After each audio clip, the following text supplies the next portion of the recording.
নমস্কার। আপনারা অনেকেই জানেন যে আপার প্রাইমারি এক্সাম ২০২৬ এ মার্চ মাসে হওয়ার কথা। তবে আমরা কেউ সিওর নই। সম্ভাবনাটা অনেকটাই বেশি।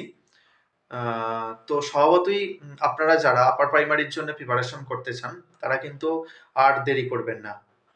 পরপর করে একটু করে এগিয়ে যান।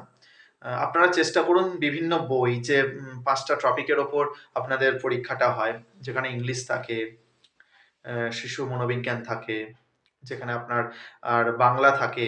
এছাড়া জিকে পোরশনের যে ইতিহাস ভূগোলটা থাকে আর্টসের দিক থেকে। এই বিষয়গুলো আপনারা বিভিন্ন বই কিনুন।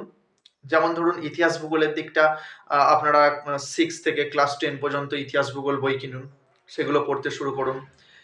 এদিকে শিশু মনস্তত্ত্বের শিক্ষা মনোবিজ্ঞানের একটা বই কিনে নিন।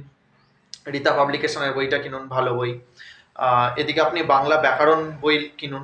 আ বামনদেব কিনতে পারেন। তবে আমার দিক থেকে সাজেস্ট করব বাংলা বিষয়টা লিটন দত্তের বইটা আপনারা কিনতে পারেন। এটা খুব সহজভাবে, সহজ মাধ্যমে লেখা আছে। খুব ভালো বইটা আরকি। আ এগুলো কিনুন, প্র্যাকটিস করুন। বর্তমান পরিস্থিতি আপনারা নিশ্চয়ই জানেন খুব একটা ভালো না। স্বভাবতই প্রচুর অর্থ বিনিময়ের মানে প্রচুর অর্থ ও ইনভেস্ট করে কোনো প্রতিষ্ঠানে বা বিভিন্ন জায়গায় পড়তে সবারই একটু চাপের ব্যাপার। এই তো পরিস্থিতি। মানে টালমাটাল পরিস্থিতিতে অনেকেরই এই সমস্যা হচ্ছে বিভিন্নভাবে। তো আমি মনে করি আপনারা বাড়িতে প্র্যাকটিস করুন। আমরা যে সমস্ত স্যাররা YouTube এ ক্লাস দিচ্ছি, যেমন ধরুন আমার দিক থেকে আমি বাংলা ক্লাস দিচ্ছি, সেটা দেখুন।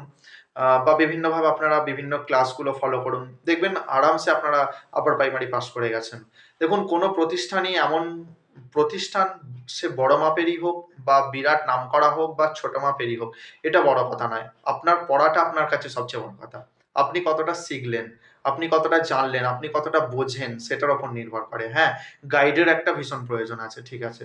কিন্তু হলেও আমার মনে হয় আপনি যদি টেক্সট বই ফলো করেন এবং নিজের অনুপাতে পড়ে যান, এর থেকে মানে এর থেকে বড় কিছু হতে পারে না। তো আপনারা সময় নষ্ট না করে আপার প্রাইমারির জন্য একটু করে প্রিপারেশন করতে শুরু করুন। ধন্যবাদ।